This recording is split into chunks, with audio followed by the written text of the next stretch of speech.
आज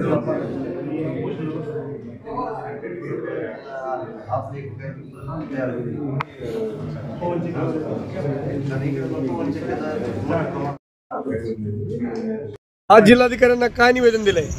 आज जिल्हाधिकाऱ्यांना सर्व धर्म सर्व पक्ष सर्वांच्या वतीनं मराठा समाजाच्या व इतर सर्व समाजाच्या भावना ज्या भावना जी बीडमध्ये घडलेली संतोष देशमुखांची जी क्रूर हत्या घडली, जी इतिहासात कधी न संभाजी महाराजांनंतर पहिल्यांदाच अशी घटना घडली आहे, त्या घटनेचा निषेध म्हणून आम्ही कलेक्टर साहेबांना निवेदन दिले की बाबा जी बीड जिल्ह्यातले पालकमंत्री आहेत, माजी पालकमंत्री धनंजय मुंडे व पंकजा मुंडे या दोघांपैकी कुणीही इथं धाराशिव शहराला धाराशिव जिल्ह्याला पालकमंत्री म्हणून नको आहेत. आम्हाला बीडसारखी परिस्थिती धाराशिव जिल्ह्यात होऊ नये यासाठी आम्ही सर्व जाती धर्माच्या लोकांच्या भावना कलेक्टर साहेबांपर्यंत पोहोचवली. तर पालकमंत्री म्हणून जर नेमणूक झाली तर आपण काय पुढला? आम्ही त्यांना इथं कारभार हातात घेऊ देणार नव्हती, चार्ज घेऊ देणार नव्हतो. आमचा विरोध कायम राहील. तीव्र आमच्या भावना आहेत ते आम्ही कळवलेल्या आहेत. देशाच्या मुख्यमंत्र्याला कळवले, महाराष्ट्राच्या मुख्यमंत्र्याला कळवल्यात,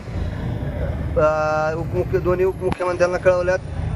त्यांनी आमच्या समाजाच्या सर्व जाती धर्माचा विचार करून एक तर त्यांना मंत्रिपदावरच हाकलावं, पालकमंत्र्याचा विषय लांब, भावनाची कदर करावी सगळ्या समाजात. धाराशिव जिल्ह्यामध्ये पण पवनचक्क्याचं प्रमाण खूप आहे.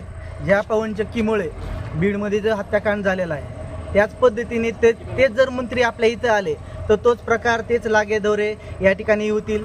त्यांना इथं आणायचा प्रयत्न चालू आहे असं आमच्या कानात ऐकू आलं आहे. त्यांच्यानुसार त्यांच्या हितसंबंध जोडलेले आहेत. तशीच प्रकार आपल्या जिल्ह्यामध्ये होऊ नये. आपल्या जिल्ह्यामध्ये जर त्याच्याच पद्धतीने जर हत्याकांड व्हायला लागले किंवा जर धाराशिवचा जर बीड किंवा बिहार व्हायला लागला तर आम्ही त्यांना कडकडून विरोध करू. त्यांना आम्ही पदभार घेऊ देणार नाही. धाराशिव जिल्ह्यामध्ये कसाही धाराशिव जिल्ह्यामध्ये बीडचा पालकमंत्री नको एवढं आम्ही निवेदन दिलेलं आहे. तसेच आम्ही मस्तादोक्षी संतोष देशमुख जे आहेत त्यांच्या हत्या प्रकरणी लवकरात लवकर कारवाई व्हावी ही मागणी आम्ही केली.